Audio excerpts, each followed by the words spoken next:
अस्सलामुअलैकुम, मैं हूं यासिर पीरजादा। आप देख रहे हैं मेट्रो 7 पाकिस्तान। आइए चलते हैं खबरों की जानिब।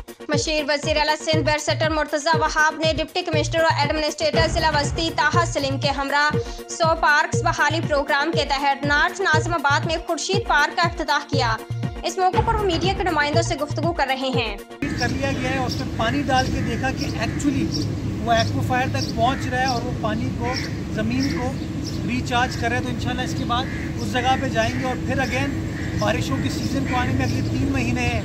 मैं समझता हूँ हर डिस्ट्रिक्ट में जहाँ जहाँ आपको पानी का ये चैलेंज आता है कि लेट्स से वहाँ पर कोई रास्ता नहीं है पानी का, हमें इस तरह के वेल्स बनाने की ज़रूरत है ताकि आप ग्राउंड लेवल को भी रिचार्ज कर सकें, सब सॉइल वाटर को, और पानी की निकासी को भी यकीनी बनाया जा सके।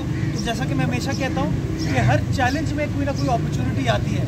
तो माशाल्लाह आपकी इंतज़ामिया ने कोई एडिशनल अखराजात नहीं किए, उन्हीं वसाइल को इस्तेमाल करते हुए सिर्फ सोचा कि कैसे सोल्यूशन ढूंढी जा सकती है, किस तरीके से काम किया जा सकता है। और खुशी होती है आपको बताते हैं कि वो पार्क्स का सिलसिला भी कामयाबी के साथ चल रहा है और ये जो पानी के वेल का हमने कॉन्सेप्ट स्टार्ट किया था ये भी अब कामयाबी की तरफ माशाल्लाह हम किनार। अल्लाह ताला हमको तौफीक दे कि अपने शहर की, अपने सूबे की, अपने मुल्क की इसी तरीके से खिदमत कर सके। और ये सब्ज़ा जो सदक़ा जारिया है, एक आम आदमी के लिए रिलीफ है, इस सदक़ा जारिया पर अमल करने का हम सबको तौफीक अता फरमाए। उम्दा में पकाएं और जी भर के खाएं।